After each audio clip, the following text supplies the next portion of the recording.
বনগাঁ পশ্চিমবঙ্গের এক প্রাচীন গ্রাম, যেখানে সন্ধ্যা নামলে শোনা যায় খটখটে আওয়াজ, ঝিঝি পোকার ঘন ঘন ডাক, আর দূর থেকে হালকা কুয়াশার ভেতর ঘোরা এক ছায়ামূর্তি। বছর 25 আগের কথা। এই বনগাঁয় একেবারে শেষ প্রান্তে ছিল এক পুরনো শ্মশান, শীতলডাঙ্গা শ্মশান। শোনা যেত সেখানে নাকি জামাই ষষ্ঠীর রাতে কিছু অদ্ভুত ঘটনা ঘটে। জামাই ষষ্ঠী, হ্যাঁ, যেদিন শাশুড়িরা তাদের জামাইদের আদর আপ্যায়ন করে পোলাও মাংস পেট পুড়ে খাওয়ায়।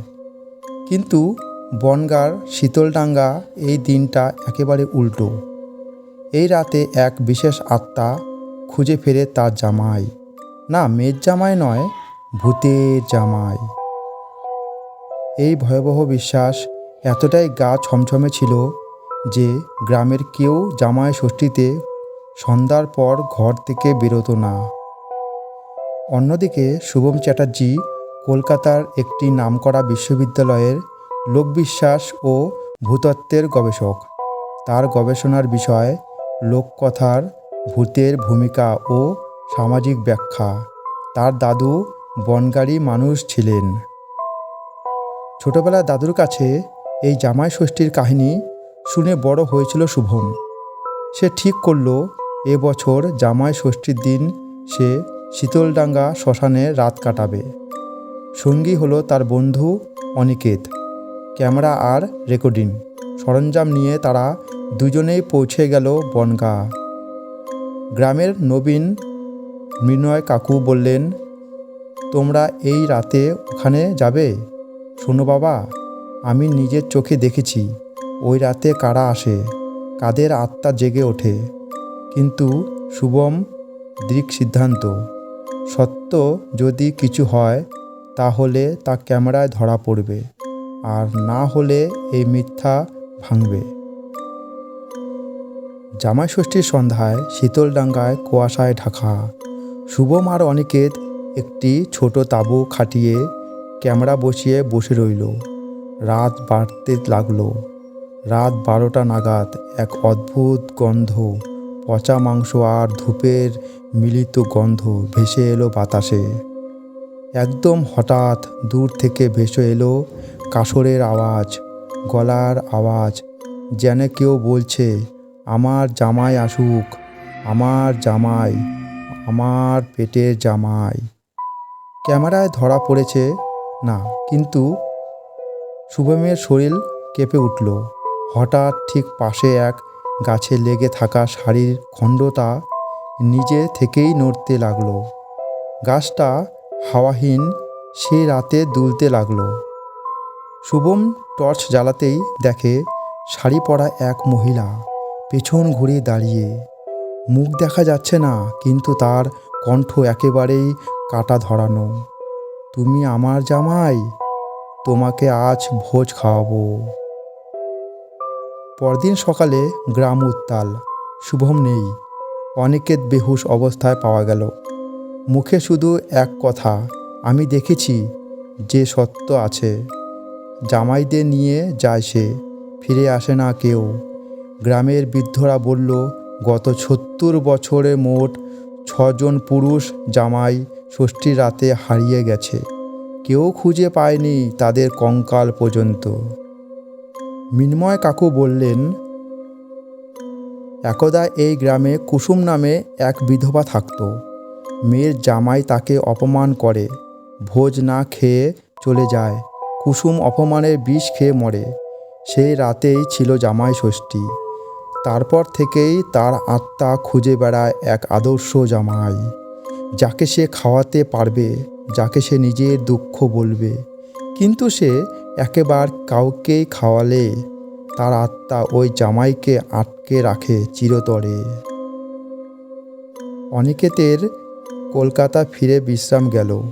শুভমের খোঁজে শুরু হলো পুলিশ তদন্ত, কিন্তু কোনো ক্লু পাওয়া গেল না। এমনকি ক্যামেরার মেমোরি কার্ডেও কিছু নেই, সব ফাঁকা। শুভমের নোটবুকে লেখা ছিল, আমাকে ডাকছে কেউ, কুসুম না হয়েও যেন কুসুম। তার কান্না আমার বুক কাঁপিয়ে দেয়। যদি ফিরে আসে, জানি সত্যি আছে কিছু যা বিজ্ঞানের বাইরে। গবেষণার নথিপত্র অনুযায়ী বহু পূর্বে ওই জায়গায় ভোজরক্ষক বেদিনী নামে এক গোষ্ঠী থাকত, যারা আত্মা শান্ত করার জন্য ভূতিদের ভোজ দিত। তারা বিশ্বাস করত আত্মারা না খেলে শান্তি পায় না। 3 বছর পর আবার জামাই ষষ্ঠী। বনগাঁর লোকেরা আজও ওই রাতে আলো নিভিয়ে রাখে। কিন্তু ঠিক রাত 1:30 গ্রামের মোড়ে দেখা গেল এক শাড়ি পরা নারী। তার পাশে উঠে শুভম, চোখ ফাঁকা।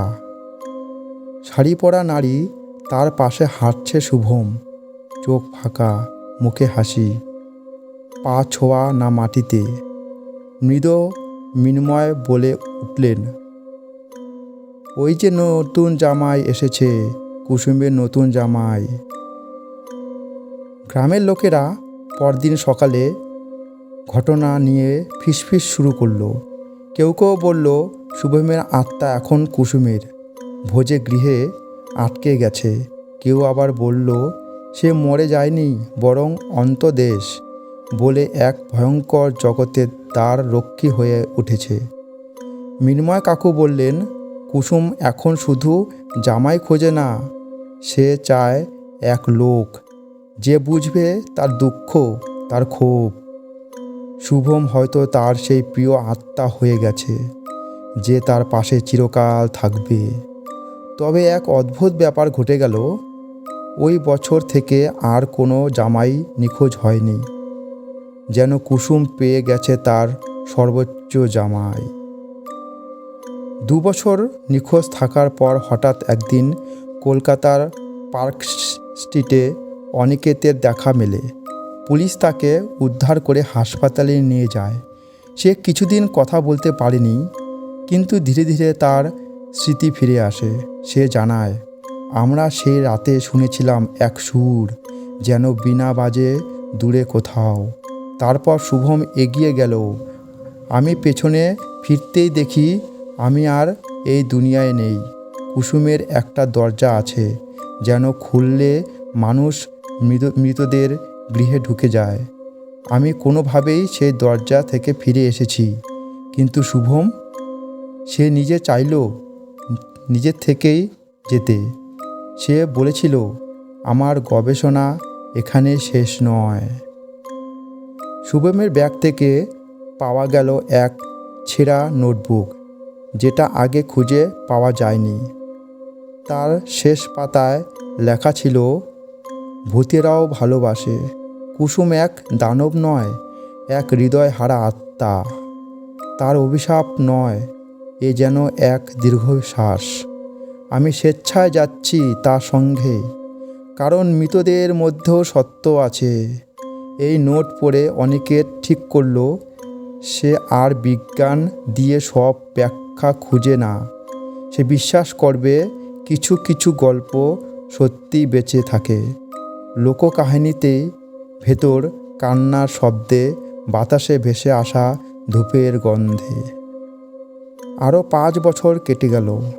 বনগাঁ এখন আধুনিক হয়েছে, কিন্তু শীতলডাঙ্গার শ্মশান এখনও তেমনই রহস্যময়। সে শ্মশানে এবার প্রথমবার এক নারী আসে রাতের বেলায়। নাম মেঘলা, শুভমের বোন।